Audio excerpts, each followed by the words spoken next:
Planned socialism is an economic system characterized by public ownership of the factors of production.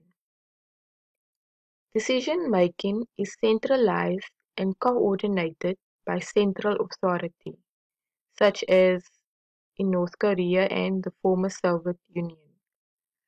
Market socialism factors of production are owned by the state and decision-making coordinated by the market.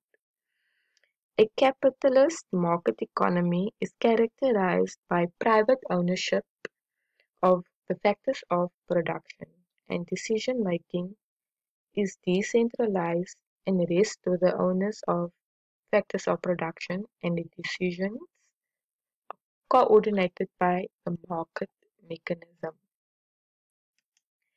Note that communism is not defined as an economic system, but a political system. Communist countries function under single dominant political party. In the real world, no economic system is based purely on tradition, command, or the market. All economic systems are a mixture of traditional behavior, central control, and market determination. They are therefore often described as mixed systems, although one of these three mechanisms usually dominates. South Africa has a mixed system. Now we look at the major flows in the economy. Production is pursued for the purpose of consumption, that is, to satisfy human wants. Production then generates income. This income is then spent. The spending induces firms to produce more, which generates more income, which induces more spending. In reality, production, income, and spending happen simultaneously. Production, income, and spending are all flow variables measured over a period of time. This is different from stock variables, which is measured at one point in time, at a particular point in time. The three major flows in the economy is illustrated in figure 2.1. Production generates income for the various factors of production. Part or all of this income is then spent on buying the available goods and services. All three things happen at the same time.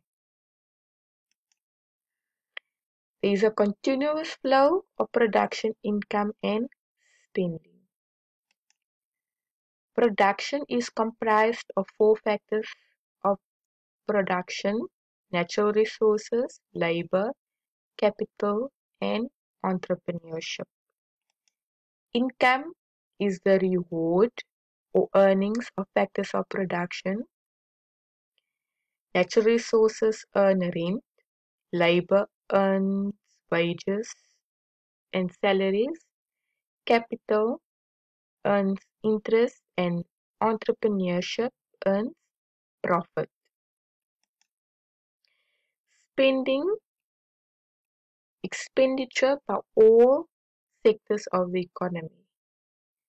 Consumption expenditure by households, investment expenditure by firms, government spending, and then we have the foreign sector, where exports minus imports. To summarize, factors of production, which are natural resources, labor, capital, entrepreneurship, earn income in the form of rent, wages, and salaries, interest, and profit. The income is then spent by households, firms, government, and the foreign sector. Now we look at the independence between households and firms. Households can be defined as all people who live together and who make joint economic decisions, or who are subjected to others who make such decisions for them. A firm can be defined as the unit that employs factors of production to produce goods and services that are sold in the goods market.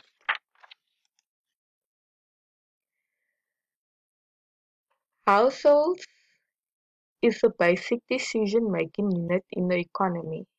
Household members consume goods and services, so they are called consumers. The act of consuming is called consumption. The symbol C is used to indicate total or aggregate consumption in the economy. In a mixed economy, households own most of the factors of production. Example, they own labor, they own capital goods used for production. Even large companies are owned by shareholders.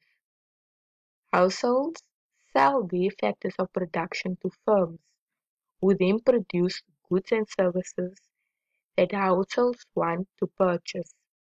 They can use their salaries, rent, profit to buy goods and services to satisfy their wants. In economics, we assume that consumers are rational, meaning that households always seek to maximize the satisfaction that they get from the goods and services they buy.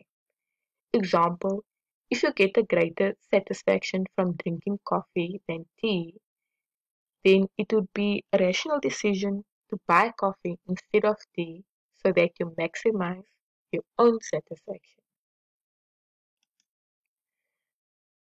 Firms are the basic productive units in the economy.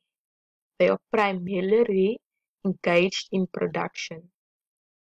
We also assume that firms are rational, meaning we assume that firms are seeking to maximize their profit.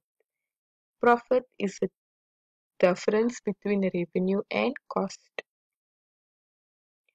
Firms purchase capital goods such as machinery and equipment to produce other goods. This purchase of capital goods is called investment or capital formation. Investment is denoted by the symbol I. In macroeconomics, we aggregate all goods and services to form just one market, the goods market, where in microeconomics we consider the markets for the individual goods and services. The factors of production are bought and sold in different factor markets. You get the labor market and you get the capital market. In macroeconomics, we tend to aggregate all the factor markets as if they were only one factor of production. In microeconomics, we look at the individual factor market.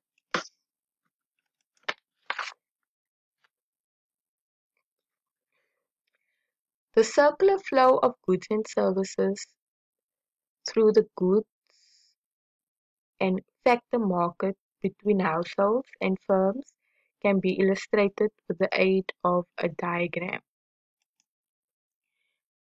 Households sell factors of production in the factor market to firms. Firms buy factors of production from households in the factor market. Firms then sell goods and services in the goods market primarily to households. Households buy goods and services from firms in the goods market.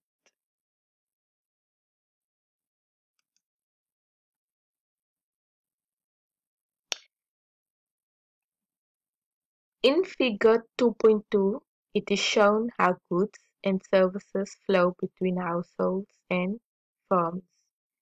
The interaction between households and firms can be illustrated by showing the flow of income and spending.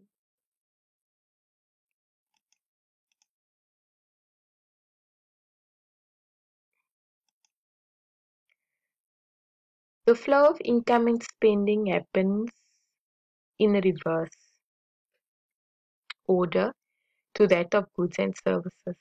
Firms spend on factors of production, income goes to households, households then spend on goods and services that goes to firms. The section on further key concepts is self-study. Do read up on the concepts mentioned below.